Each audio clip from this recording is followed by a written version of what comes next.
Ladies and gentlemen, welcome to the Vox Podcast. This is your host, Michael Leary, and your other host, Tim Stafford. That's me. Yep. And we just want to welcome you to another episode. We are so grateful to get to do what we do. And just a couple of things off the bat. First of all, I have pneumonia, ladies and gentlemen. I thought it was COVID. I have pneumonia. So no. I feel like garbage. My voice feels like garbage. My thinking is more garbage than usual. Oatmeal brain. So we're gonna fight through this sucker because the Vox audience demands excellence. That's right. And even if we don't achieve that, this is still being released. So at least know that we're trying. Yes, we are trying. Secondly, the response to our last episode was just fantastic. And so many questions that came out of that about hell and judgment and sin. And so we're just going to marinate in this sucker for a little bit. I'm so delighted to be a part of this. This is so amazing. Tim and I literally every week we pray and we just marvel at the gift that this whole thing is to us. Yeah.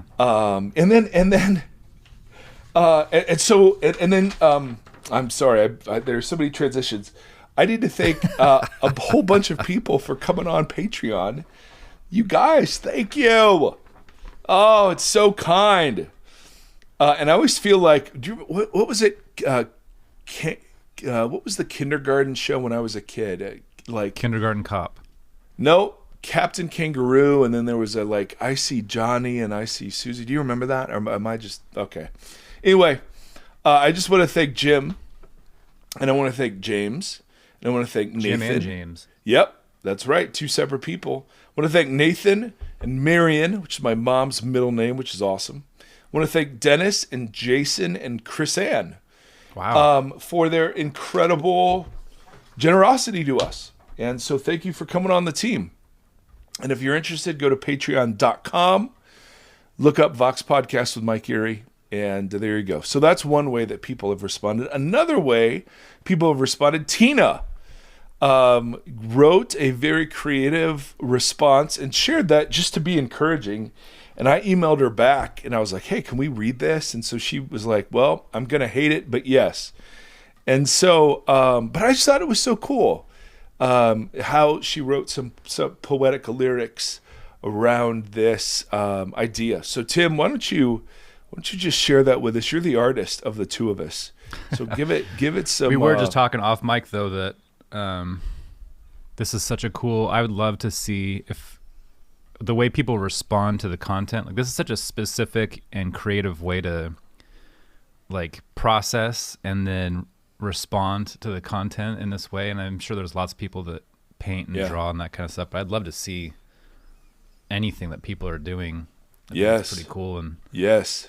If you make a painting or a drawing or whatever, even sharing it we put it on Instagram or whatever. I don't know. But I think it's what a cool way to do that. All right. So this is from Tina, and it's titled Arise and Shine. I love that. Strengthen every feeble hand and steady the shaking knee. Look at the promise of Zion, the day of the Lord is coming. We can grieve the darkness because we also know light. He has taught us love and justice, and he will come to make all right. Jesus is king, even now the vineyard owner to return. Our eyes will yet see the beauty of heaven, at last wed to earth. Arise and shine, for your light has come. Follow him, all creation, from death to life. The first fruits of resurrection is himself, our way and guide. There is darkness in tombs, yes, but there is also in wombs. Now creation is laboring until everything is renewed. Our tears will turn to laughter, our mourning into dancing. The mute will sing, the lame will leap when our healing dawns in glory. We will sow seeds with gladness as beasts of labor take their rest. All sorrow and sighing will flee as relief comes for the oppressed.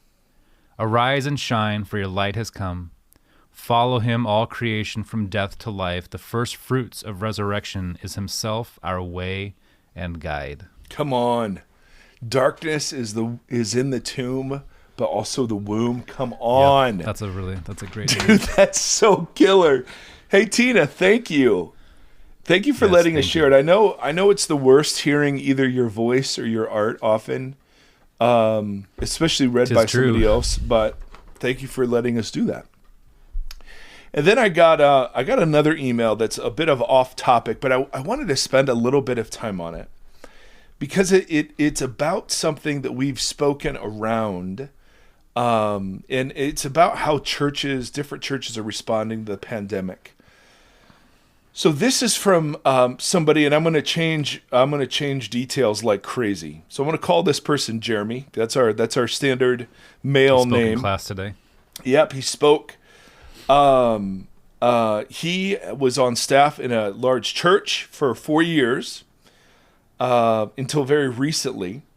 They came back in person after the shutdown as soon as possible. And there were lots of jokes made on staff about wearing masks. And a lot of people stood publicly on the phrase, "We will not live in fear."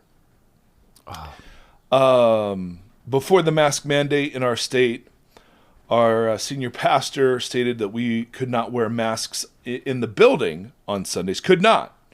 So to make things feel as normal as possible, if we wanted to wear a mask, we needed to find another job.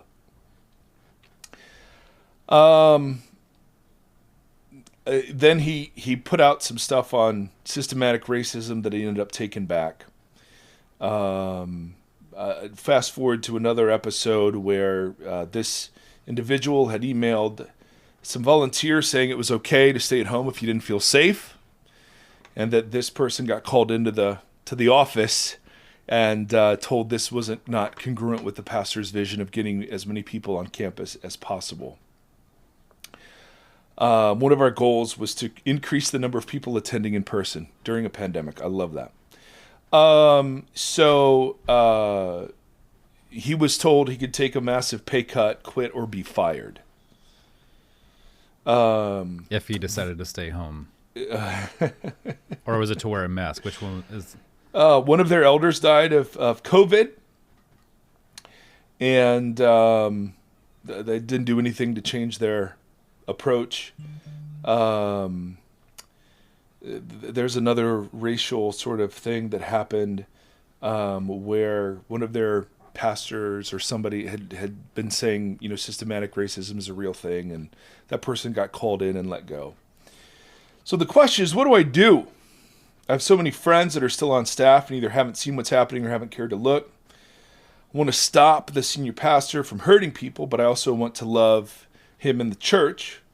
I'm worried about the damage the power he is doing to his soul. I love that. And I'm worried how the damage will continue to hurt people I love. Any advice on what our Palestinian friend would do, or more so, what he would recommend to me? Thanks for reading.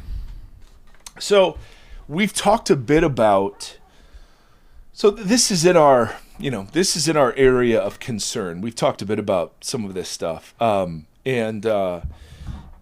so I read this, and I was thinking about, my first instinct on these things is, okay, well,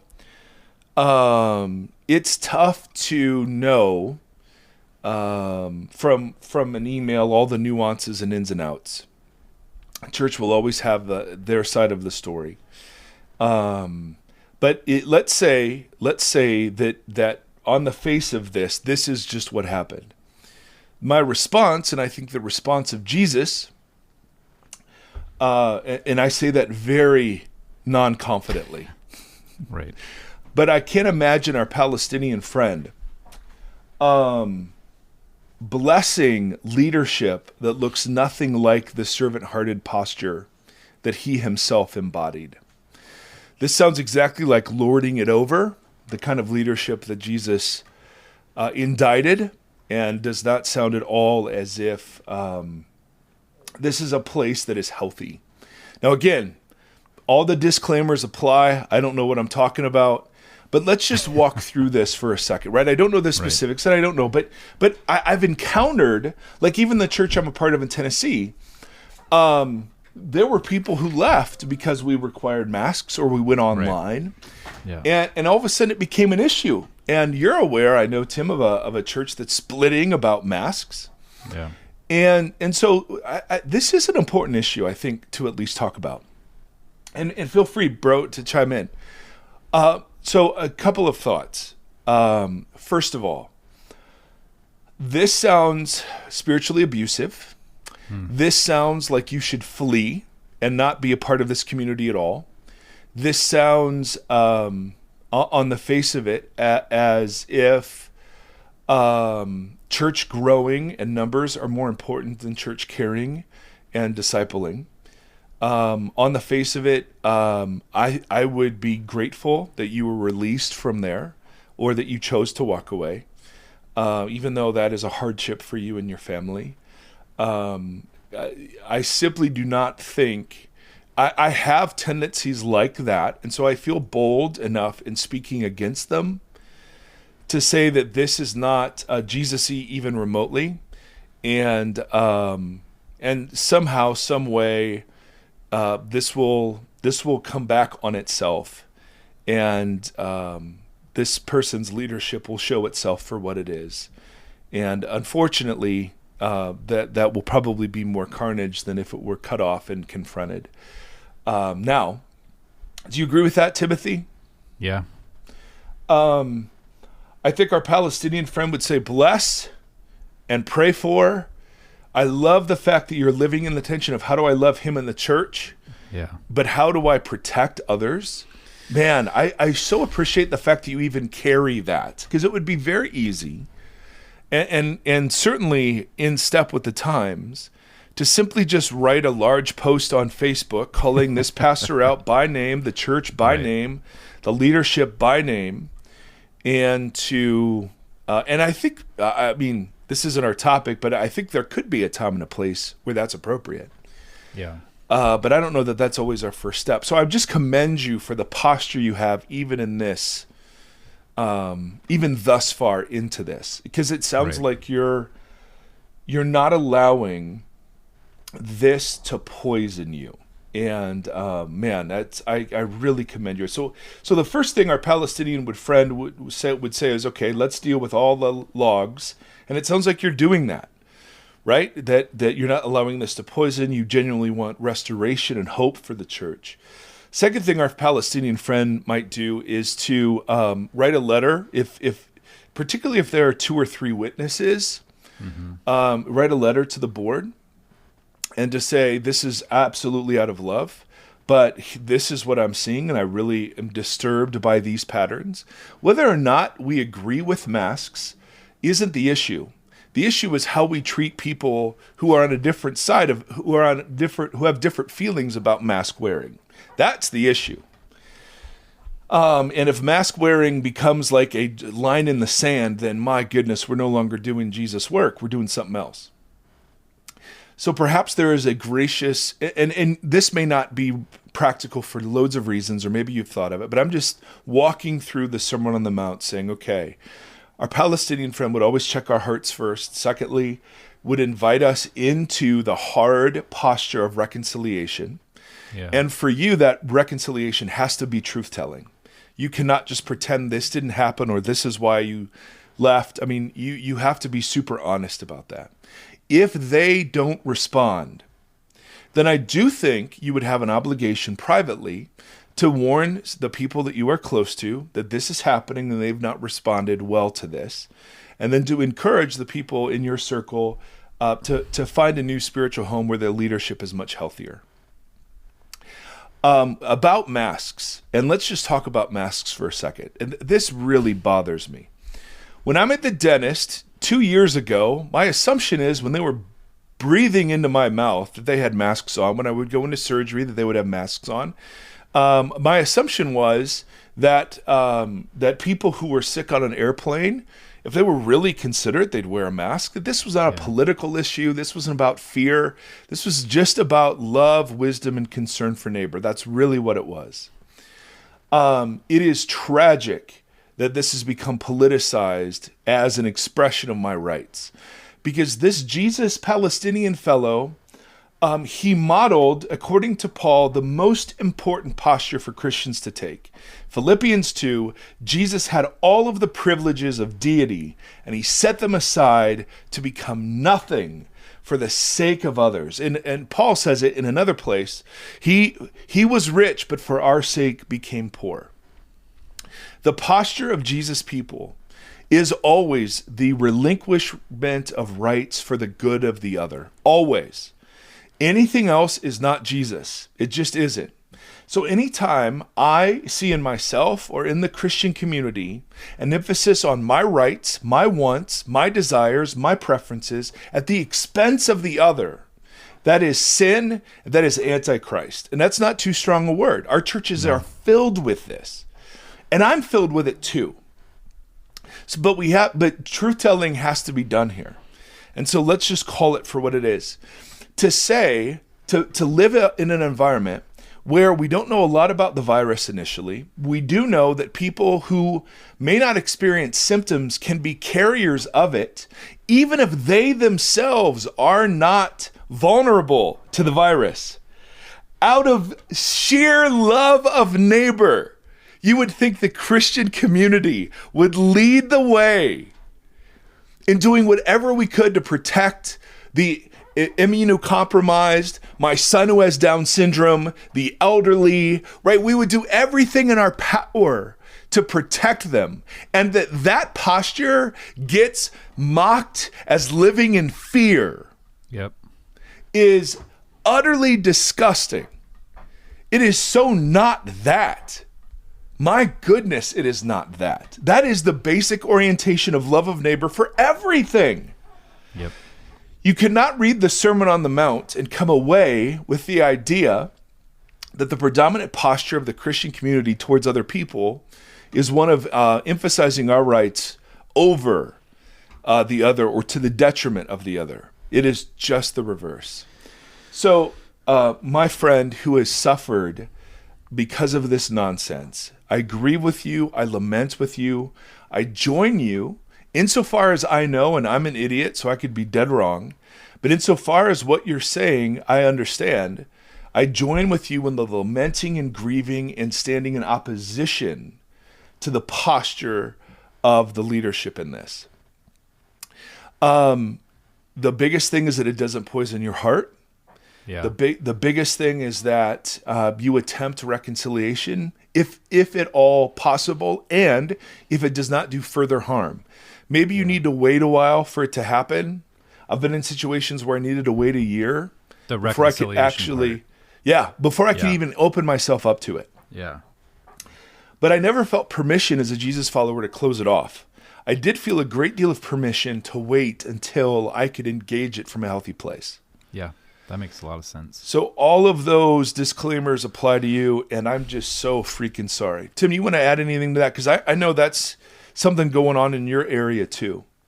Yeah, no, I mean, this has been, obviously, if you've been listening to the podcast, a thorn in my side for the last year plus. I don't get it at all. And it makes me really angry, and it makes me very cynical, which is also something we've talked about quite a bit on here, is me Tim cynical times. Cynicism circle, yeah. But I have seen a church split over it, which seems like the most bananas thing possible. Yeah. And even, and there's actually something else even in the last week that happened with a different church, and the freedoms, or living in fear conversation was a big part of it. And I'm just like, what in the world? It makes no sense at all. And it makes me so frustrated. But I think that I do get poisoned by it. And just you reading that email made me feel instantly angry that this is even a conversation. Oh, me too. This year has been such a reckoning, or not a reckoning, but such an exposure of things that I was like mildly frustrated with church and trying to understand why we should be at church anymore. Yeah. This year has brought all of that stuff to the surface. And absolutely. And isn't it glorious? It is, but it's so sad too, because like that, I sent you that meme yesterday that was said, it was a tweet from a non-Christian, I'm assuming. It says, "I'm so sick of seeing Christians in America claim persecution. You're not being persecuted for loving Jesus. you are being held accountable for not acting like him. Totally. And that was the world. That is a lot what the world sees in this. Yeah. And that is the face of Jesus, unfortunately, to the broader spectrum is people who are so angry that they are being told that they should wear a mask during a pandemic. Right. That the world sees this and they see Christians as representations of Jesus as the most selfish people, and it totally burns me. The most entitled. Oh man, it's terrible. It's it's absolutely terrible. Well, but it's so healthy because we're finally seeing the fruit of all this church growth crap that I've done and bought into, and that we've done and bought into. What's that the by hope for it? appealing, Because that division is still like if we see this and people are seeing that fruit and they're pulling away, like this guy that wrote the email, and he's questioning if he should go, but that church will probably still continue with a large congregate down that path. And then what are we? Are we another faction? Is Christianity split yet again? Yeah.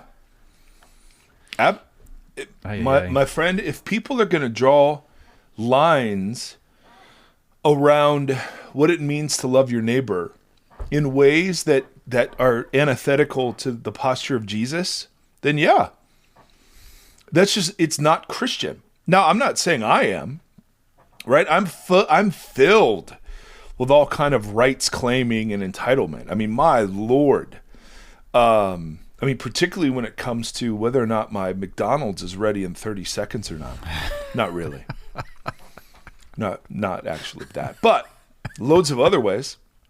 And so, I am as indicted as everybody, but there just seems to be a tragic lack of awareness, listening, lament, repentance. Yeah. And that's all we're asking for. I mean, it's okay to say, listen, this whole thing, we should have been wearing masks. I'm sorry. And you lose people. I'm so proud of our little church because they were willing, out of love of neighbor, they closed when they didn't have to. They closed longer.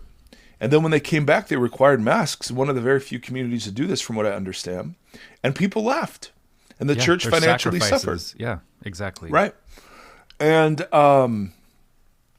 so anyway, I wanted to just take a moment to just respond to not just the issue, but the posture and orientation of the church to the world that and I just think, I mean, we've talked about this so many times. I just think Jesus is exposing the corruption, the malformation of all the ways we've thought to do church with our smoke and our fog machines and our awesome motivational sermons that just to appeal to all of our self-help, therapeutic, individualized instincts.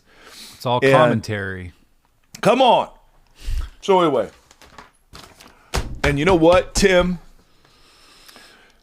I got planks. I got so many planks. In fact, if I had a band, the way that you even framed that with your planks, to keep with a wood analogy, plank guy, the going in, speaking truth, but then the heart of reconciliation. Even the way he worded it in his email, that he's praying for the spirit of the pastor through all this and stuff. At least listener, you're starting with the correct posture. You're more mature than I ever was at whatever age that was, even if it's older. Yeah, I just went in and started screaming and yelling. And let me tell you where that gets things. Yeah. That's super helpful too. All right. So, ladies and gentlemen, thank you for sitting through that. But I just think we are really surprised by the number of vocational ministry folks who tune in, and I think there's I think we're this is something we're gonna have to keep talking about. All right, back to our charts. Oh man, this was so fun. We need a chart for this one. Oh, my goodness. So if you go on our Instagram page, there are two charts. Tim helpfully labeled. Not this one. Well, what did you say?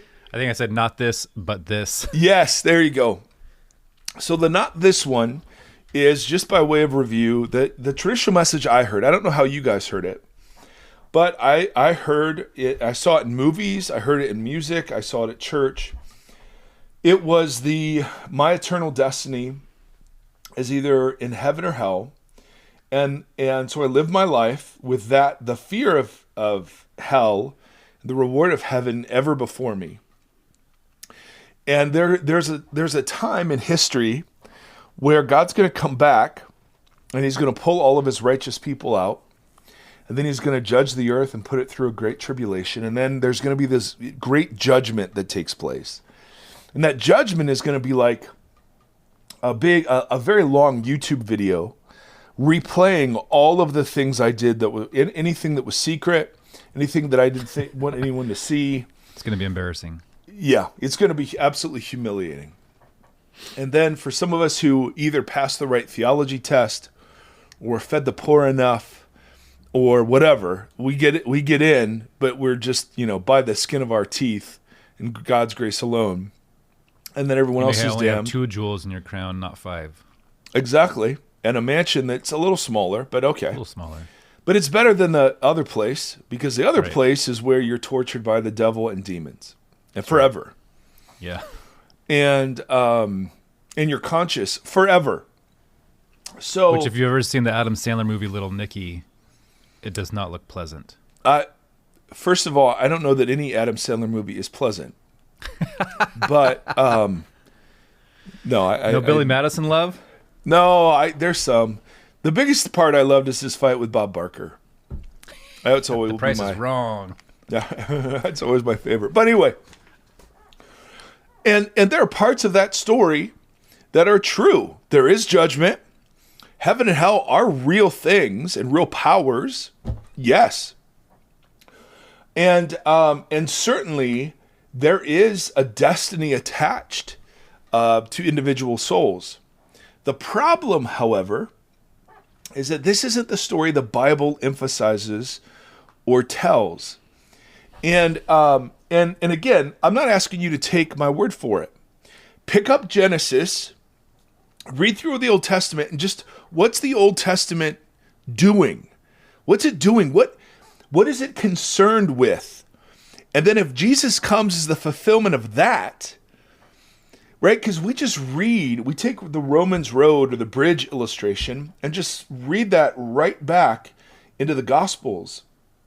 And it causes us to miss what Jesus is doing with Israel in the midst of the Gospels. And so we get this privatized, individualized hell insurance where in some cases it doesn't matter at all how you live. If you prayed a prayer, you're good. And then read the Gospels and ask if that's what Jesus is inviting you into. Just, does he use that language ever? Is he inviting people into heaven? Just read the Gospels. Don't trust me. Read the Gospels. You're going to read about judgment, and you're going to read about a place called Gehenna, and you're going to read, I think it's something like 11 times, or 14 times, but 11 of those are from Jesus, about everlasting fire. You're going to get to Revelation and be like, oh, lake of fire and lake of burning sulfur. And you can get where some of these images come from. I was listening to Lake of Fire yesterday. I was thinking of singing it. Johnny Cash?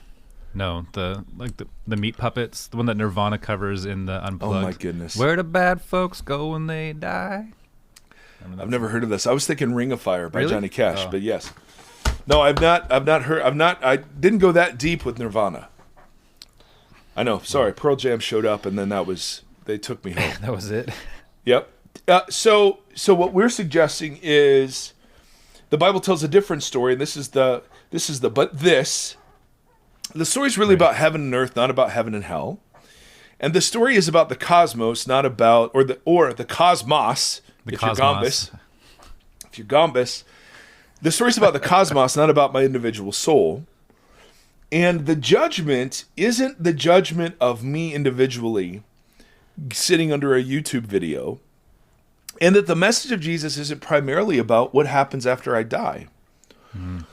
And that hell, when it's spoken of, is used to warn religious people It's never used to motivate belief from unreligious people. And That's a big one. That's a big one. And in the context of Jesus, it's mostly used to warn the religious leadership of Israel. So suck on that.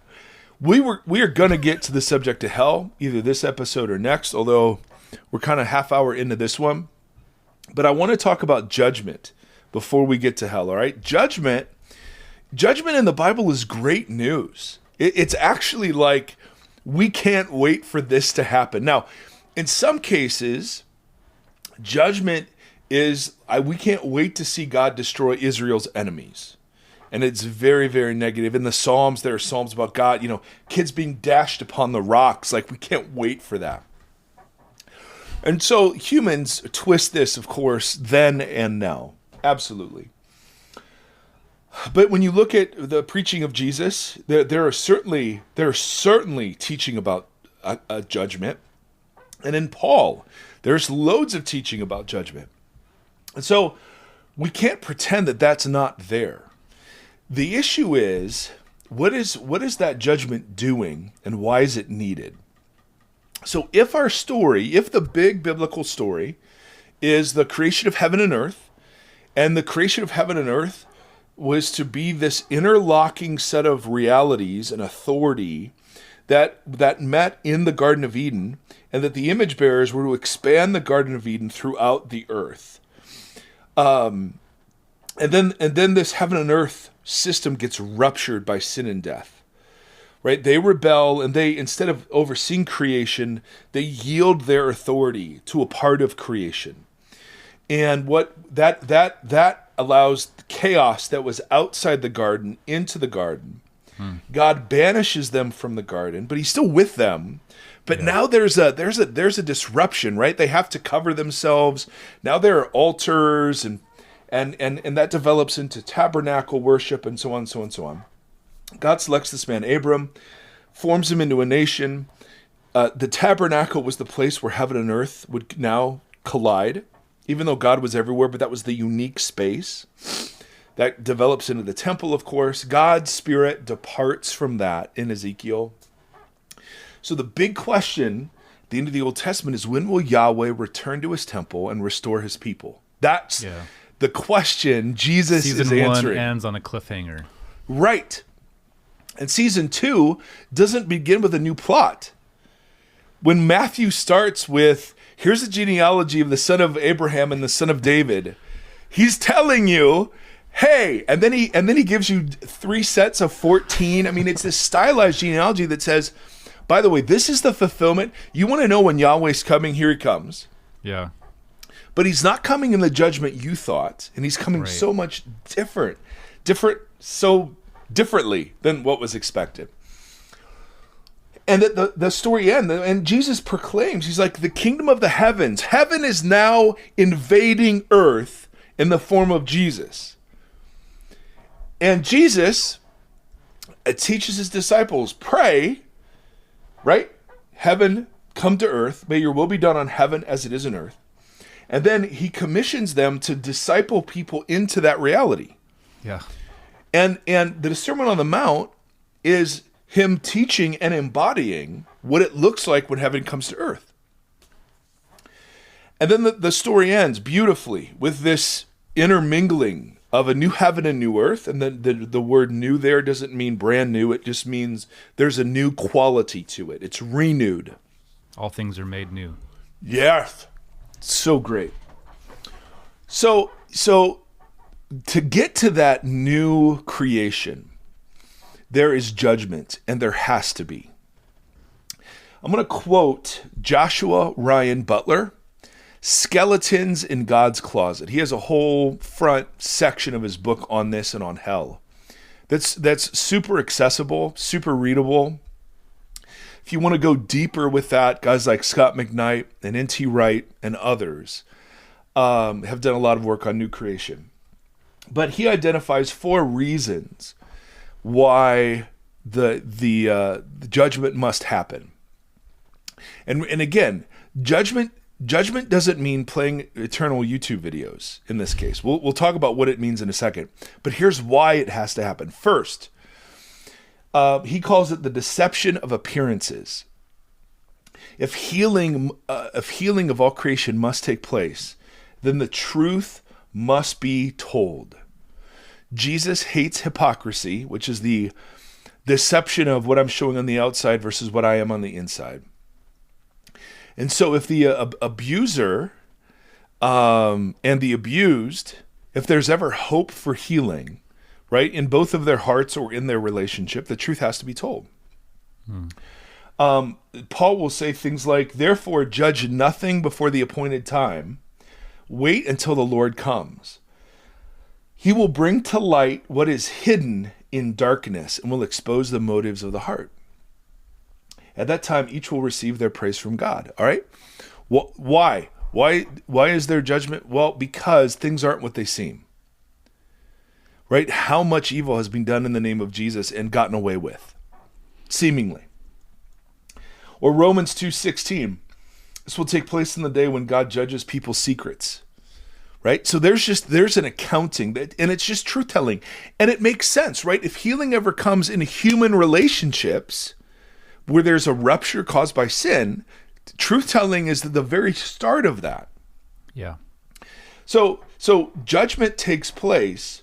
The victim and the oppressor, this true story has to be heard. So your true story is going to be told. My true story is going to be told.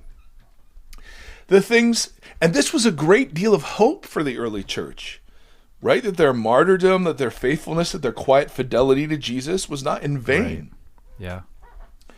So we can't, so God doesn't pretend, right? So there is a great truth telling that is coming. Right. And that's why, religion is such a dangerous place to hide from God. Because that truth telling is starting and is ongoing, right? I mean, it's not like he's waiting. All right, so that's the first thing. Deception of appearances. The second thing he calls the brutality of history. And here he quotes from Genesis. The brutality of history, is that what you said? Yes, the brutality of history. And he quotes from the Genesis story when the Lord says to Cain, "Where is your brother Abel?" "I don't know," Cain replies. "Am I my brother's keeper?" The Lord said, "What have you done? Listen, your brother's blood cries out from the ground." Now that's a fascinating concept. Death doesn't silence Abel's voice. It amplifies it. Right? So the same grave that removes Abel's cries from the earth amplifies them in God's ears, in a manner of speaking, right? Or in the beginning of Exodus, when God says, "I've heard the groanings of my people." Right? There's truth telling because things aren't what they seem. And there's truth telling because think about how much blood cries out from this earth, from old creation. Right. From the brutality of all history. Oh my Lord, yes. And then one step further, third reason is that creation itself is in bondage. Right? And that's why new creation and heaven aren't the same thing. Yeah. Creation is set free when the sons and daughters who were to rule creation in partnership with God are set free. So Romans 8, right? For the creation waits in eager expectation for the children of God to be revealed. For the creation was subject to frustration, not by its own choice, but by the will of the one who subjected it. Right? Us. Yeah. What are you smiling at? It's beautiful. And the poetry of it is what it carries with it. Just in that little section right there it's just heavy. It's so heavy. We know that the whole creation has been groaning as in the pains of childbirth. Well, when you think about creation like the trees of the field, the way that creation, that it's not, for lack of a better word, burdened by whatever we have that we're able to choose poorly, right? That creation exists and in that idea understands its place within the creator. Yeah. And so the idea that it's frustrated in anticipation of us getting our stuff together. You know what I mean? Like that's such an interesting. Yes. It's a really, I like it. It's incredible. Yeah. Number 4, and I think this is mine. I don't know if it's his or not. But number 4, his people have become part of the problem, right? The very people through whom rescue was to come, Adam and Eve, Israel, the church, have become part of the issue. Strike 3. And then, and I think this was mine also, one of my favorite theologians talks about how sin is the disturbance or vandalism of shalom. And so that paints a picture of we have an enemy, the powers and the principalities that run roughshod over the earth, human wills that are out of control, run roughshod over creation. Creation itself is in bondage. The humans are in bondage. And in their bondage, they hurt each other, they lie, they pretend, right? There just has to be, for new creation to come, for healing to come, there simply has to be the exposing of what has really gone on here. And that when you study like the South African Reconciliation Commission, I mean, this is the basis for every bit of justice in the world, even practiced among us, is you tell the truth about it. Now, and so, and we just have to know, right? When a child is abused, God stands with that child against the abuser, right? A God who is indifferent to this is a God who is awful and ugly, right? I mean, and even we know this, right? If you don't hate the cancer that's eating away at your child, what sort of monster are you? Yeah. Right? I mean, we hate the things that spoil the things that we love. And so how is it that we have this conception of God who's either this bloodthirsty, like, man, are they going to freaking pay for this? I hate them. I remember Driscoll shouting, God hates you, into his congregation. And you're like, it's funny. That's not how the story starts, but that's a different sermon. You either have a bloodthirsty tyrant or you have an indifferent absentee landlord, right? Who just doesn't give a crap. Right. Tom Waits, God's away on business. I love how much music you're quoting that I don't know. He's my favorite. Well, you're my favorite, so by the property of transitivity, he's my favorite too. So this is, and again, there are way more sophisticated ways of nuancing this or making this case, but I just thought that was super accessible. Like, there's a lot that's wrong. And what's great is even the non-religious among us sense this too.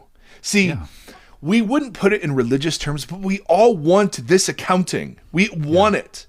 It's not fair that Hitler gets to murder 6 million Jews and then just disappears into Neverland, right? It's not fair that child abusers go on their merry way. It's not fair that rapists, right, or sex offenders or serial abusers just get to do their thing. Some get caught, many don't.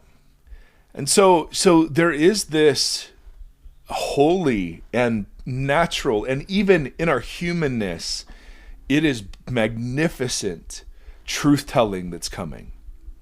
It's all so interesting. So if you look at all the things you just went through, and I still just can't get past the rabbi and the 1 foot.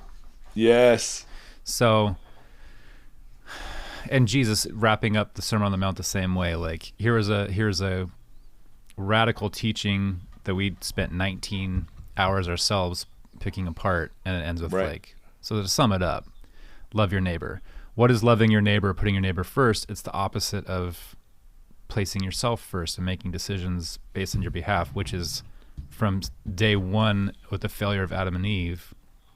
However you look at that story, was choosing self and becoming the self. Right. It's just so interesting that, and so when you think of like, love your neighbor, the rest is commentary. Right. It's just the balance of that, the imbalance of what has destroyed everything. And it's the same conversation with the 3 that you said, with Adam and Eve, with Israel, and then, with the church. Now, And the conversation we just had about the mask wearing and our freedoms and our rights and our persecution and stuff, it's choosing self, choosing self, choosing self, choosing self. And then Jesus Right. like, pick this person before you. The rest is Right. commentary. Yep. It's just Yeah. seems awfully clear. Yeah. Yeah. Yeah. I mean, it's so I was funny. reading this morning. Go ahead. No, go. I'm not. I was reading interrupting this your- morning about the money that like Bezos and a few people made just during the pandemic. The richest people on the planet, the money they made just in the last year. If that money alone was used to solve third world hunger, they wouldn't take a hit prior to last year financially. And it's just a weird thing to think about how much, like, for some reason, the Flint, Michigan water thing has just been driving me nuts, because it would be pocket change to a few of these guys to give an entire community that's been without clean water for years just the ability in America to have fresh, clean water. Right. But we're so driven by we're so driven by fear that we make our argument that we won't be held by fear or whatever, right? You know what I mean? Like, right. Yeah. so Yep. afraid of losing our stature or our freedoms that we claim that we are not fearful people, and that's why we will not succumb to caring about others. Right. Right. Bananas. It is. And it's really easy to get pissed at the rich people. Oh, sure. And then you're like, oh, I'm in the 1%. No, this all makes me feel very convicted in a completely different way. In like a tangibly motivational way, like not from a fear of judgment and a fear of but I feel motivated to be what I'm like, to live the way I'm supposed to live, because I understand why. Right. And it's not out of a fear of flames. Right. That's right. That's right. Because it's a part of something I want to be a part of. Exactly. Like I have all these new creation instincts towards art and culture and justice and friendship. Yeah. And they're suffocated often by my old creation instincts, right? Yep. Towards ego and defending and hoarding. And I mean, Paul is very clear. We will give an account, whatever that looks like. But the images that are used for that accounting are so interesting. So let's go there for a second. So John, the revelator, speaks of a wedding ceremony as heaven and earth crash together with a sloppy, wet kiss. Fortunately, that's not John's language. Yeah. And when that happens, there are different biblical images for what happens when that happens. Right? So one of them is fire. Yes. I remember Rob Bell years, I mean, I'm talking like early zeros. He had a line that I thought was so compelling. He said, "The flames of heaven are way hotter than the flames of hell." And I thought that was so interesting, because the Bible does talk about, like, one of the images for how new creation sort of envelops us, like WandaVision. Yeah. Yes. Like remember when the spoilers, so if you've not watched WandaVision and want to, that's your own fault. Fast forward like 2 minutes. But remember when her illusion comes down and it sweeps through. Yeah. And the whole city reverts back to true. Right? Right. Yeah. That's how I picture this. Now I have no justification for that other than wow. But like Paul, so he's in the middle of a church split that is over personalities. Dude, I'm a fan of Paul. He planted the church. I'm a fan of Apollos. Apollos, dude, that guy can freaking teach. I mean, seriously, he's a great speaker. Paul, not so much. Apollos, I mean, he met the qualifications for what an apostle should have been. Paul, not at all. Yeah. And I'm a fan of Peter. I mean, Peter, dude, walked with Jesus. Paul, no. Yeah. Apollos, he's like third generation. No way. But Peter, dude. So this church is splitting over this. I know it's shocking. Right. And Paul is in the middle of a 3-chapter rant on how dumb this is.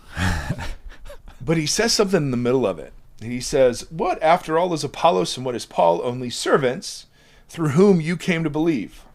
Yeah. As the Lord has assigned to each his task. I planted the seed. I planted the church. Apollos watered it. But God has been making it grow. And then he talks about how it's grown. He says, by the grace given me, I laid a foundation, as if the church were a house. I laid a foundation as a wise builder, and someone else is building on it. But each builder should take care in how they build. For no one can lay any foundation other than the one already laid, which is Jesus.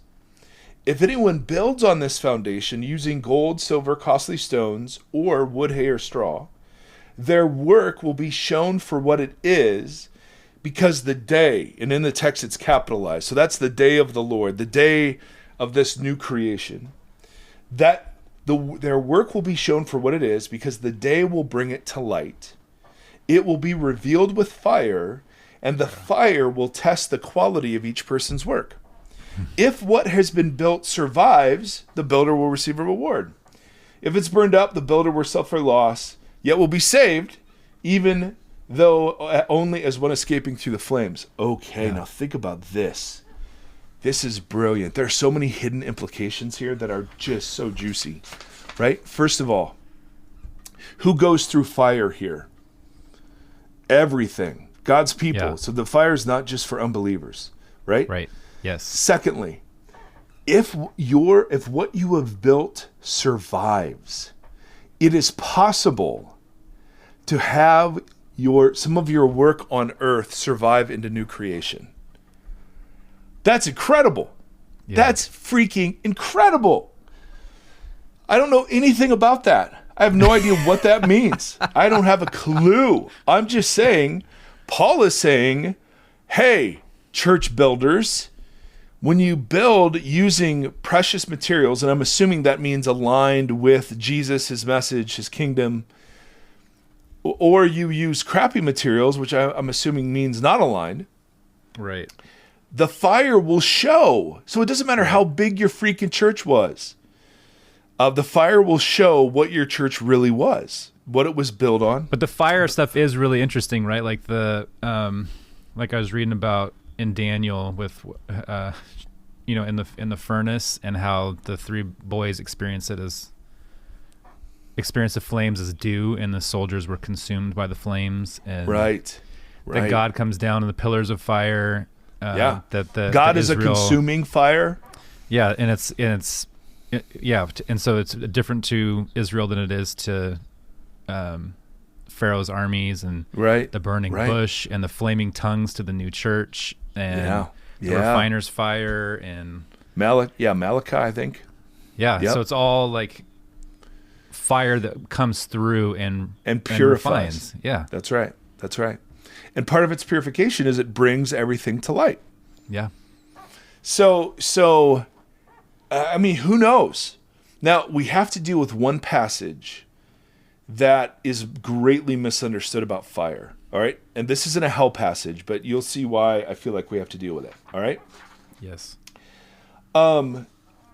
There's a passage in Peter, and we got to do a little exegesis here, all right? Which is so fun on a podcast. But Peter is dealing with the question in 2 Peter 5, where is the Lord? He said he was coming back. WTF? That's what they're saying. And this is, this is what, maybe in the 70s and 80s, they're already asking this question. Yeah. So imagine 2,000 years later. And so Peter goes on to talk about the difference in how we perceive time, and so on and so on and so on. But then he speaks about these people, all right? Now, this is very, very important. So I'm going to read this very slowly. 2 Peter 3, not chapter 5, verse 5 of chapter 3. But those people questioning this, deliberately forgot that long ago, by God's word, the heavens came into being and the earth was formed out of water and by water. All right? By these waters also the world of that time was deluged and destroyed. Now, what event is he referring to here? Noah. Yes. And was the world destroyed? Yes and no. It was cleansed. Exactly. Right? It was purified. Yeah. Now, that word for destroyed doesn't mean annihilated and start over. Right. It means cleansed, purified, renewed. Okay? Which is a big, sorry. Yes. By that same word, the present heavens and earth are reserved for fire. There's our image. Being kept for the day of judgment and the destruction of the ungodly. Now, when we get to hell, it's interesting that the word destruction here means destruction. It doesn't mean ongoing torture. So that's interesting. But we'll get to that later. This is the passage we got to care about. But the day of the Lord will come like a thief. The heavens will disappear with a roar. The elements will be destroyed by fire, and the earth and everything done in it will be laid bare. All right, now, when it says the heavens will disappear with a roar and the elements will be destroyed by fire, it's the same word that we just saw in reference to the flood, the word destroyed. Okay. Right? Which doesn't mean obliterated. It means cleansed and renewed. And the earth and everything done in it will be laid bare. The Greek word is where we get the word eureka, when you discover something in the earth. Isn't that fascinating? That is really interesting. So the idea is that fire is going to reveal everything done in the earth, right? Or that fire is going to test the quality of the work we've done, and some of it might survive. All right? So this is a far different picture than the video, to the cosmic YouTube video in heaven, right? This is like the heavens disappear with a roar, and the earth is cleansed by fire, and everything is laid bare. In other words, everything now is seen for what is real. Yeah. The facade is burned away. Yes. Yes. Now, if you think that's a scary thing, I would commend to you the story of Jesus and the Samaritan woman. Because there's this fascinating thing in the book of John. Jesus meets first with Nicodemus, a religious leader under the cover of night. And then in John 4, he meets with a Samaritan woman, which is about the opposite end of the spiritual scale. Right. Nicodemus was at night, interestingly. The Samaritan woman's in the heat of the day. Yeah. Nicodemus, a man, a Jewish man. Though the woman was a Samaritan woman. I mean, the cultural stuff at play here, we could spend hours on. Yeah. But the biggest thing that happens, very famously, if you know the story, is that she asks him, she's startled by the fact that he's sitting there, and then he asks her for water, and she's startled by that. And then they get into a theological conversation about what's the true mountain of worship, because the Samaritans believed it was a different mountain. And Jesus is like, yeah, that's important, but let's talk about this with your husband. And she says, well, I don't have a husband. And he's like, you're right. 5 men have put you away, and the man you're living with now is not your husband. Now, everything in her has just been laid bare, right? At that point, I would be horrified. Her reaction, however, she is stunned. And he then reveals to her, in that stunned state, in John's account anyway, to a non-Jewish woman, that he indeed is Israel's Messiah. She runs back to her village and says, come meet a man who told me everything I ever did. For her, that was exhilarating. The man, so imagine if she'd met a Pharisee that day. Right. Would the Pharisee, knowing all that she did, have ended with her running back in joy? No. Imagine if she came across a pastor or a Levite or, whatever, right? In almost every other instance, somebody knowing everything I did would be cause for, shame and hiding and silence and running away. For her, Possibly stones. It is the best news ever. And as a result, her entire village comes to listen to this Jesus. So there's this thing about Jesus knowing everything. And instead of condemnation and distance, he honors her theology questions. He reveals to her, she becomes like the first missionary to Samaria. Right. So I know there's this sense of like, oh my goodness, everything. And for me, that's always been fear-based. I just want to say, no, I'm at a place in my life where telling the truth about myself is not shame or guilt or fear. It's, I don't know, it's the opposite of all of those. It's joyful, even the ugly stuff, right? Yeah. It's not, because that's the door to freedom. Yeah, well, you've tasted the poison of what it is to hold that stuff. To lie. Yes. To lie, to hide. Absolutely. And it just poisons you. Yes. Oh my goodness, it does.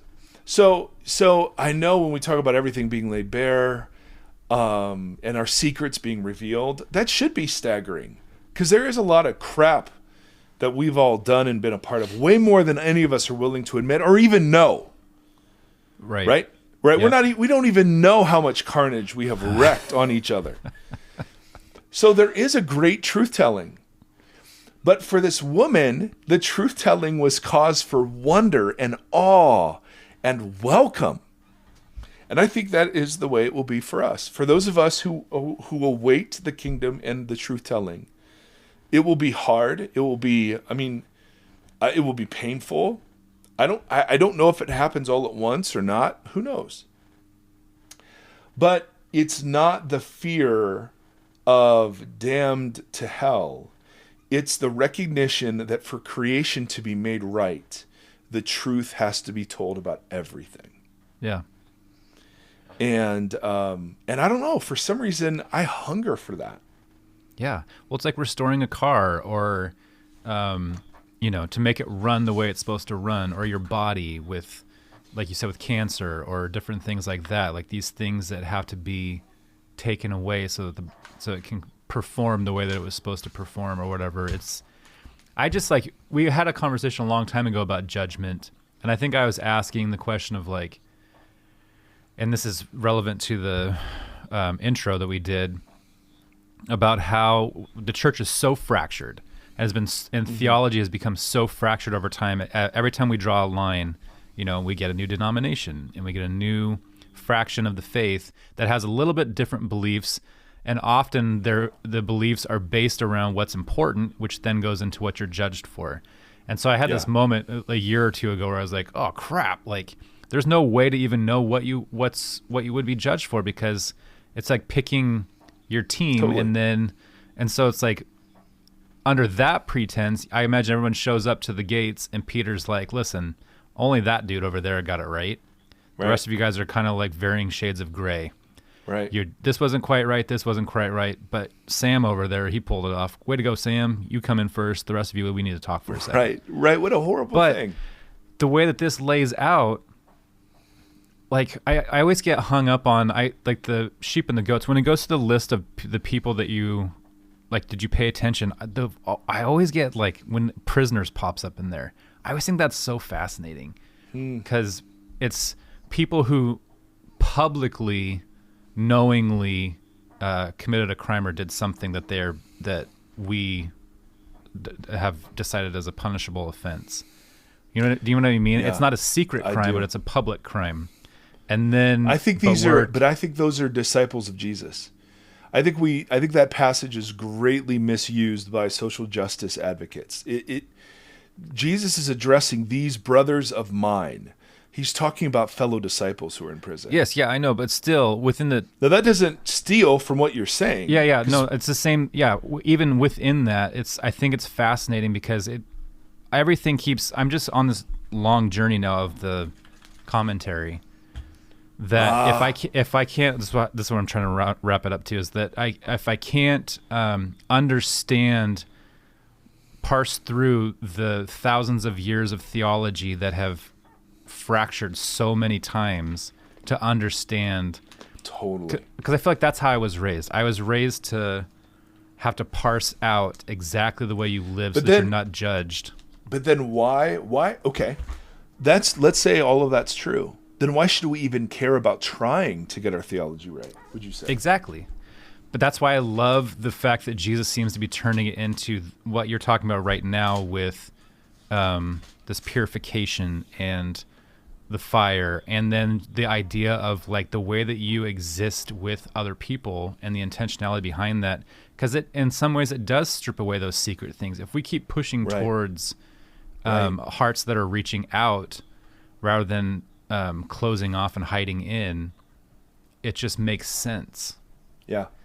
Sorry, that was Absolutely. a real long way. That was a really long thing to say. The logic, even logically, this lines Yeah. up in a specific way that makes more sense than this is good news. This is actually good news. Yeah. Yeah, and I'm sorry to insert the whole lecture theology point over you. I thought you were going somewhere else with that, so I apologize. No. But I think it's an interesting. I just think it's interesting. And it makes sense. It is super interesting. But for me, It's it better begs this news. question. It is way better news. But, and sometimes I feel this way. It's like, well, why study the Bible at all? Right? I mean, just, the Sermon on the Mount, just do that. Right? What else do you need to know, per se? And so I wrestle a lot with, why do I care about all of this theology? Is that just another way of hiding? Is that performing? I mean, what is that? Why do I care? I don't know. And- This makes and me super curious about it all. Well, for me, in my own life, as I've unpacked all sorts of stuff, but particularly I see it in others, because that's, I can always see clear there, or at least I think. I've seen the harm that bad theology does. And even if mine isn't perfect, if it's closer and liberating, then I think it's worth pursuing. In other words, we've seen what the fear of hell does to people. Yeah. We've seen what just cementing people in their individualistic consumer preferences does to people. We've seen what, I'm not talking about mental health in Christian context, does to people. And Or, demonizing it. Yes, oh my goodness, or sex or whatever. Right. So for me, the theological endeavor is still worth it because I follow Jesus because I'm convinced it's the best way to be human and the best way to exist in community with each other. I've not found any guru, self-help coach. Like Dallas Willard has this great line I've quoted before. People would ask him, why do you follow Jesus? And he'd say, well, who else do you have in mind? Right? I mean, who else? Right? Yeah. I'm Who all else ears. is this balance of utter inclusion and inclusion that provokes Yes. honesty in me, right? Where I'm included so fervently that I can't help but begin to tell the truth Yeah. about everything. I mean, it just blows my mind. Well, the seasonal break too, that I said jokingly earlier, but it's like you're in a new season of the show, and the new season causes you, this is how it is for me, causes me to look back at season 1 through a new lens. Because Yeah. I've been given new elements in the story that highlight important features I missed in season 1, and then I'm like, oh, this is really interesting. Like God is doing something here, and it's actually fascinating, and it's really intentional. And the things that I misunderstood in season 1, being the Old Testament, I'm starting to see in a way that makes more sense, and and has purpose, and it's not a throwaway. It's like, oh, this was groundwork, or this was some, I don't know. I just think it's so interesting. I think it's interesting the difference between like what we treat as doctrine and what should be treated as like theological opinion or theological interpretation, and not mandate to people. For sure. Man, I'm so guilty of that. Yep. That was one of the biggest things I had to unlearn. Was I thought myself so smart and found so much significance and rightness that you just want to fight every battle. Yeah. And it's so, and see, that even popped up with you, right? Oh yeah, that prisoners, that's Jesus' disciples. Like, I automatically had to step in there. How annoying is that? And so, I really resonate with what you're saying and what this calls out of us. And, I don't know. I mean, would I follow Jesus if there was no hell? Absolutely. Good Lord, yes. I mean, people are stunned. They'll say, why would you follow Jesus if hell wasn't real?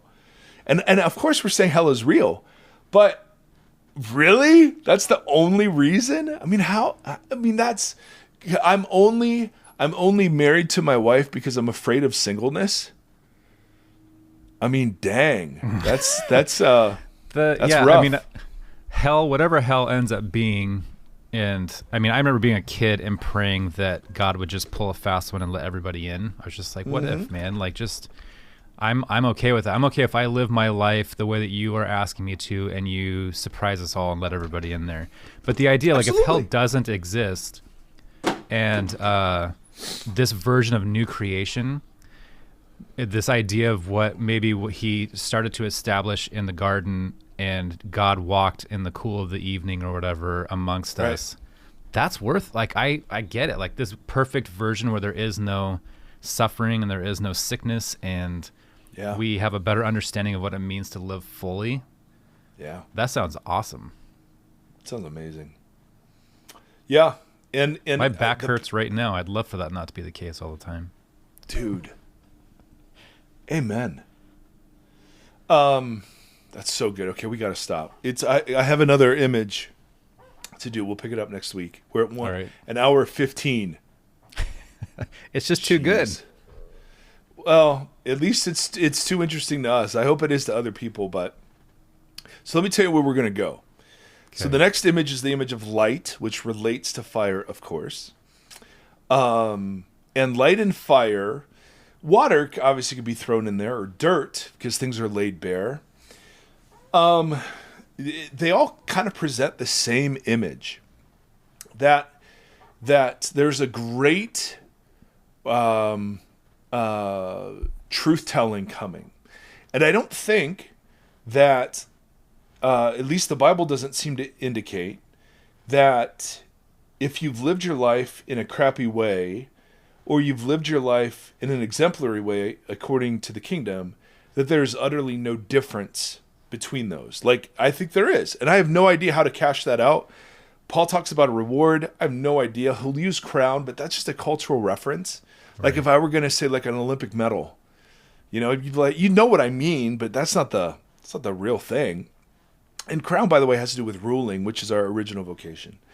We're going to talk about hell. And the thing that's so interesting about hell is that you have on the face images that tell three different stories.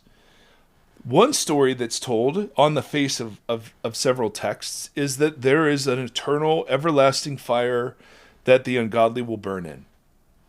And there's another story on the face of several other texts that seems to say, nope, they will perish. For God so loved the world, he gave his one and only Son, that whosoever lives in him shall have eternal life.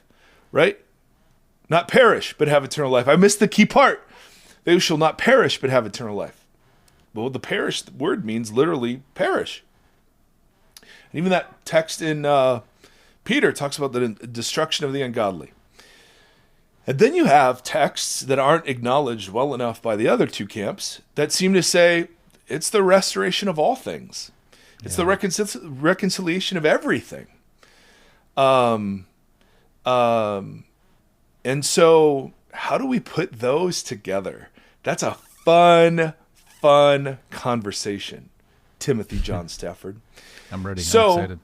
Very excited for this. Thank you, Vox community, for your just sheer awesomeness. I mean, really, I'm sick of affirming you because I know I do it too much, but dadgummit. So, Ellen emailed me this last week. She said, closing the loop. She said she felt comfortable with how I represented her response, and she loves where we're headed. So thank you, Ellen, for your grace. And then she said, plus one more thing, of course. And then she loved that we used to do this benediction at the end of our episodes and asked that we would consider doing it again. Yeah. So this is how we used to end. I don't know why we stopped. It was probably when Tim got on the show and was like, dude, too much Jesus. So anyway, friends, the Lord bless you and keep you. The Lord make his face shine on you and be gracious to you. The Lord turn his face towards you, and in these days, may he give us peace. So my friends, until next time, thank you so much for listening.